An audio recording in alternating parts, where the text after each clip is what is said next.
본인이 추구했던 것들이 아마 클라이나파적인 것이었다면 이 변형을 기점으로 해서 O를 추구하는 이 새로운 패러다임의 전환의 시작점이 되었대요. 이유는 정신분석적 총이론에 대한 그의 세 번째 주요 저서에서 정신분석적 사고를 정체 움직이는 상태, 즉 움직임과 변화의 항상성으로 옮겨놓기 위해서 그리고 우리가 경험으로부터 배우는 것을 허용하는 중간적 과정을 이해하도록 돕기 위해서 변형 개념을 생각해냈다. 경험에서 배운다는 것은 경험을 소화해내고 그것을 정서적인 의미와 객관적인 의미로 신진 대사하는 것을 말한다.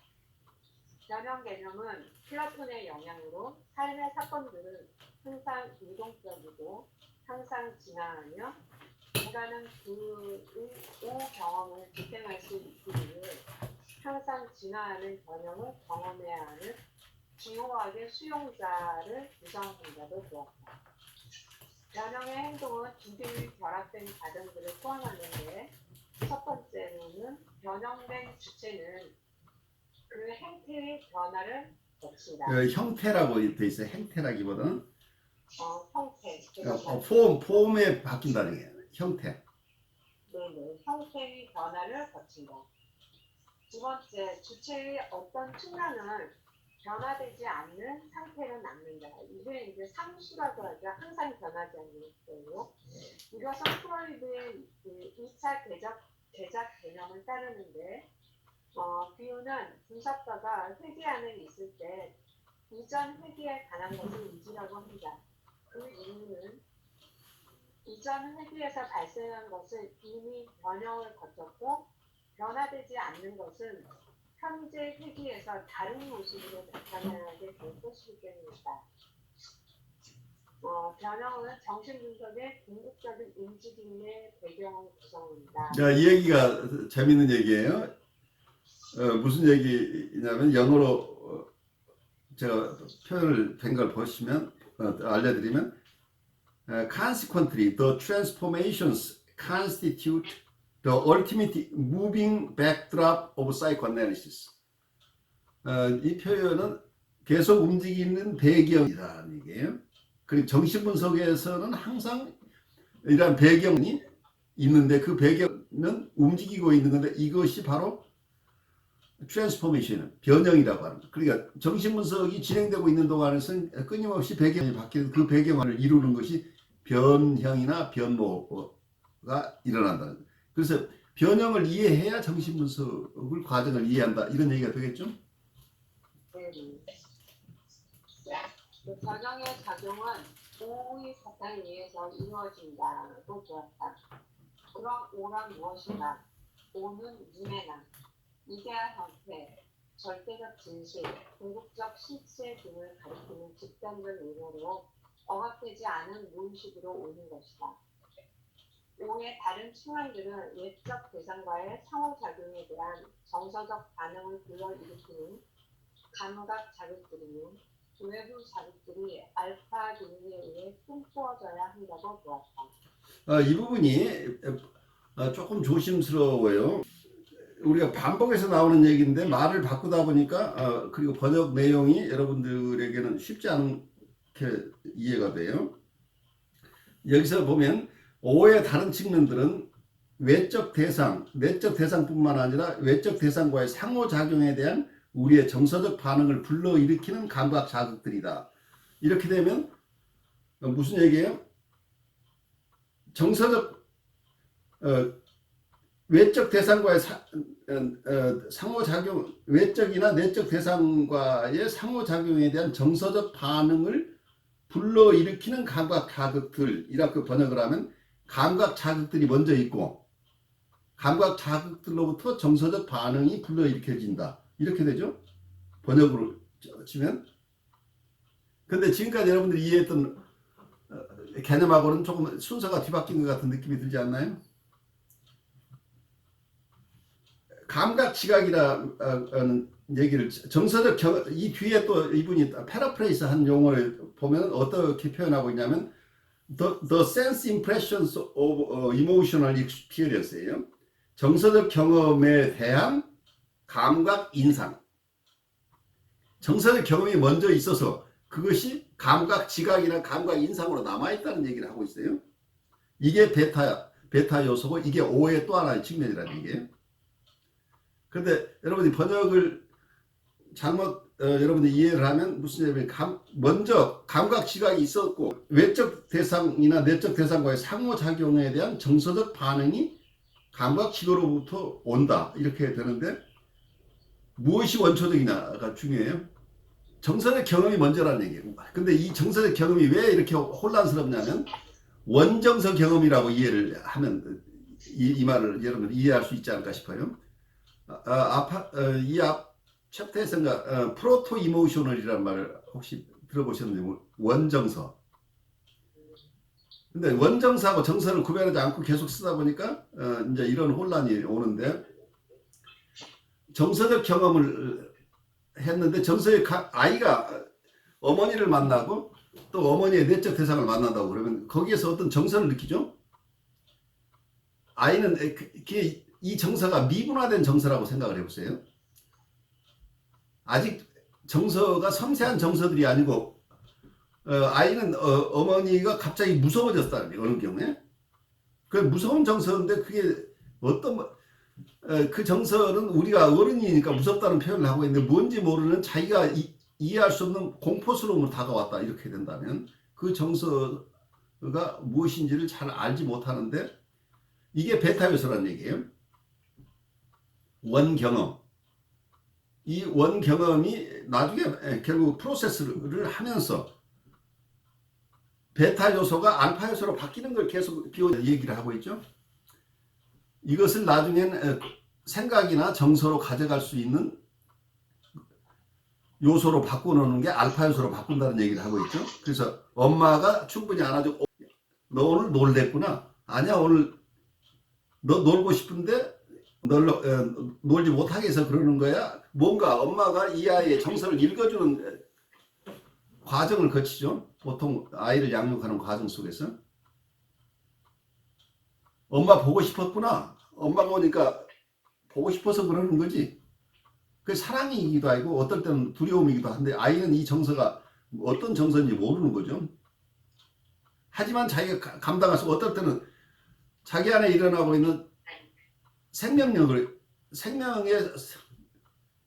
어떤 뭔가 굉장히 뭘 하고 싶어하는 이런 것들이 아이에게 일어났다고 한다면 아이는 그거 자체가 수용돼 본 경험이 없다고 한다면 그거 자체도 자기가 마음대로 했을 때 큰 재앙이 올 수 있을 것 같기도 하죠. 그래서 자기의 생명력이 두려움으로 올 수도 있고 자기한테 파괴적인 어떤 욕망이 있을 때 그것도 두려움으로 올 수도 있고 근데 아이는 이게 정서로서 아직은 충분히 이해하지 못한다고 한다면 이 원정서가 있는데 아이에게 남는 것은 결국은 이때 감각 자극만 감각 인상만 남는다는 거예요. 이게 어쩌면 센스 임프레션이라고 여기서 크레스샤이나 비온이 나중에 설명을 하는데 근데 여기에서는 이게 비온의 얘기가 아니고 그로스타인이 설명을 하느라고 패러프레이스를 하다 보니까 센소리 스티뮬라이라는 자극이라는 말을 썼어요. 감각 자극. 그 센스 임프레션이라고 한다면 어떤 것의 인상이라고 하면 여러분들이 좀 정적인 용어인데 센서리 스티뮬라이라고 하니까 자극이라고 하니까 이게 동적인 것으로 느껴지면서 번역도 아마 조금 그런 쪽으로 번역이 된 것 같아요. 그런데 이 두 가지가 다 여기서 베타 엘리멘트 아니면 오의 또 하나의 측면 이걸 설명하는 건데 그것은 아이들이 소화하지 못한 어떤 최초의 경험을 얘기하는 거예요. 내적 대상이나 외적 대상과의 경험, 이 경험을 자기가 소화하지 못한 그 원 경험 덩어리예요. 이게 베타 요소인데 이걸 프로세스하지 못해서 투사적 동의를 통해서 엄마에게 이걸 엄마에게 넘겨주는 거죠. 그럼 엄마가 이걸 프로세스해서 우리 애가 이래서 이런 오늘 슬프구나 기쁘구나 놀랬구나 반갑구나 이런 섬세한 정서들을 읽어내기 시작하면서 아이가 정서 엄마로부터 이런 것을 피딩을 받으면 조금씩 알아가는 과정. 그래서 그걸 가지고 정서를 느끼기도 하고 나중에 기억하기도 하고 또 어떤 면에서는 생각하기도 하고 어떤 컨택 베리어라고 해서 어떤 것은 이게 무의식으로 보내고 무의식에 가 있던 것이 나중에 의식으로 상투하기도 하고 이제 이런 과정들이 일어나는데 원래 생각이나 생각을 하거나 또는 어떤 정서를 느끼는 것이 불가능하다는 얘기죠. 초기에는. 그래서 여러분들이 임상에서 만나는 환자들도 어떤 큰 경험은 있지만 그것이 구체적인 정서로서 경험을 못한다는 얘기예요. 근데 그 얘기를 하고 있는데 아마 번역을 여러분들 읽으면서 혹시 또 원래 길하고 또 다른 길로 여러분들 혹시 갈까봐 내가 조금 아마 그 얘기를 읽으면서 내가 굉장히 헷갈렸던 부분을 여러분을 좀 나눈 거예요. 그 정서적인 반응이 구체적으로 남아있는 것이 감각 인상이라는 얘기예요. 감각 센서리 임프레션이 센스 임프레션이 우리에게 남아있는데 뭔지 모르지만 자기 몸에 남아있는 것 같은 느낌이죠. 우리가 어떤 큰 불안이나 공포 같은 것은 근데 이게 무엇인지는 구체적으로 모르는 건데 이게 베타 요소라는 거죠. 이게 어떤 O의 한 측면이라는 얘기죠. 그래서 이 O를 이걸 설명해내는데 여러 방식으로 설명을 하다 보니까 설명하시는 분의 자세한 설명이 오히려 본래에 뜻에서 벗어나는 경우도 발생할 수 있겠다는 생각이 들어요. 그렇게 이해하시고 우리 그 다음으로 가보죠. 네. 외부 자극들이 알파 기능에 의해서 끈거워져야 하는데 이것은 저쪽 장벽의 선택적인 상투막을 통해 의식 안으로 전달되는 것을 통해서 의식의 내용이 되기에 앞서 먼저 무의식의 내용이 되어야 합니다.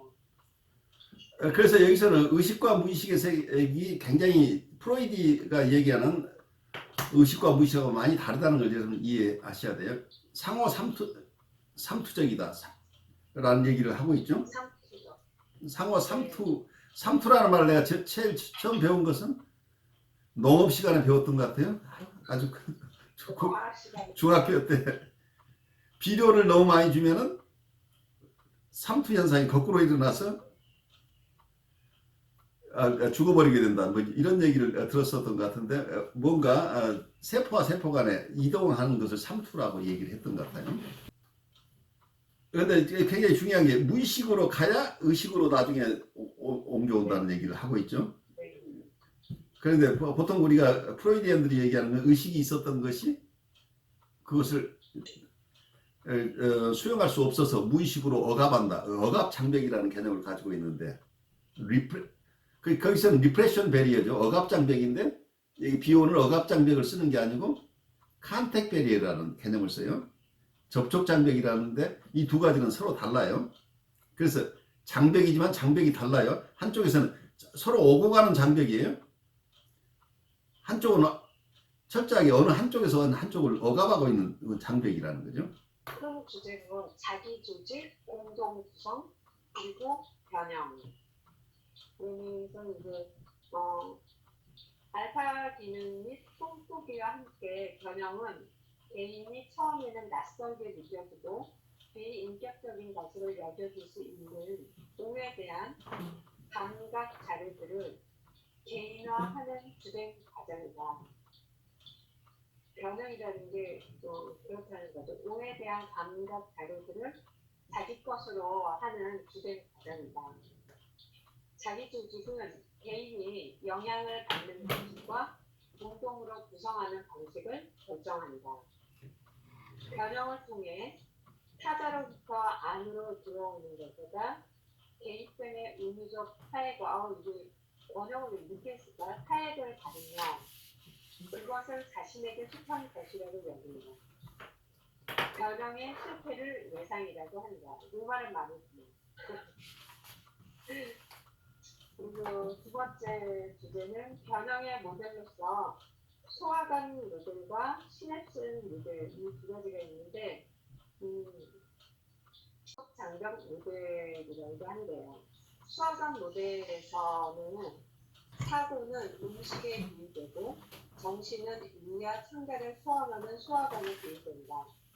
정신적 수화불량은 사고를 위한 음식, 즉 생각하는 자 없는 사고, 이것이 사려 깊게 처리되지 않은, 즉 변형되지 않은 결과이며 환자는 베타 요소들의 소화불량으로 인해 고통받는다. 시냅스 모델에서 시냅스 모델은 경험에서 배우기에서 처음으로 언급되었는데 배우는 시냅스를 접촉 장벽 그리고 또는 중직점과 연관시켰다. 프로이드의 의식체계와 무의식체계 사이의 억압 장벽을 양방향으로 기능하고 양쪽에서 오는 요소들을 스며들 수 있도록 선택적으로 허용하는 접촉 장벽으로 대체했다. 신경 충동은 뉴런을 따라 내려가 그것을 자극하는 시냅스에서 멈춘다. 전 시냅스막은 시냅스 안에 있는 신경 전달 물질의 강화 작용을 이끌어내고 그것은 다시 후 시냅스막을 자극하여 강화한다. 후 시냅스막은 항상 이미 최초에 그리고 초기화하는 신경 충동을 위해 제작된 메시지를 내세우는 신경 전 관련도를 담고 있다. 이것은 두 개인들 사이에 투사적 전이 동시에 과정 안에 있는 신호 유도에 적용됩니다. 여기도 어떤 모델들이라고 하는 게 어떤 정신적인 현상을 이해하기 쉽게 비유하는 거예요. 그러니까 눈에 보이지 않는 정신적인 활동들을 이렇게 잡아내는 게 자연과학적으로 어떤 신경계통을 이렇게 이해하는 거, 실제 신호들이 오고 가는 것을, 그런데 이건 물질의 세계죠. 물질의 세계인데 정신이 그와 똑같이 움직인다고 지금 비유적으로 설명하려고 애쓰고 있는 거죠. 그리고 이 비유를 통해서 어느 비유가 더 적절하게 사용될 수 있느냐는 아까 어쩌면 소화불량으로 이해하는 그렇게 설명할 수 있는 경우에는 그 비유도 적절한데 또 다른 경우에 어떻게 해서 전이와 역전이 관계, 역전이 정서는 왜 생겨나는가 하는 것을 얘기할 때는 여기서 어떤 시냅스 마들 자체가 신경세포가 따로따로 있는데 연결되어 있는 그 연결 부위 사이에 어떻게 해서 각각 독립된 신경 조직에 메시지가 어떻게 전달되는가 하는 것들을 설명해내고 있죠 지금. 그러니까 우리가 독립된 개체지만 한 사람의 정서가 어떻게 다른 사람 정서에게 유입되는지를 조금 더 과학적인 자연과학적인 측면에서 하나의 모델을 가지고 설명하고 있는 거죠. 상당히 설득력이 있는 모델로 보이죠. 그 외의 다른 모델들로는 위험한 베타 요소들의 침범에 대한 정서적 면역 체계 또는 면역 접촉력으로서의 알파 기능, 이게 이제 주로 뿜뿌기이라고 표현되는 거고요. 또 하나는 무의식 체계와 의식 체계 사이에 연속적이고 상호 결정적인 공간적 관계를 설명하는 메비우스의 띠. 그래서 한쪽의 끝과 왼쪽 끝과 오른쪽 끝을 연결했을 때 그게 보면은 내가 겉이라고 하는 것과 속이라고 하는 것을 연결시켜 놨더니 처음에는 겉과 속이 A와 B였는데 되돌아서 보면 겉이었던 게 속이 되고 속이었던 게 겉이 되는 이런 메비우스의 띠가 설명을 아주 적절하게 많이 잘했던 것 같아요. 그래서 외부 자극이 내부로 들어오거나 내부에 있었던 것이 외부에 나가는 것이 결국 투사와 투사적 동시 이런 관계들도 이 메비우스의 띠로 잘 설명이 된 것 같다고 저는 딱 이해가 딱 돼. 제 나름대로. 네, 좋습니다. 많이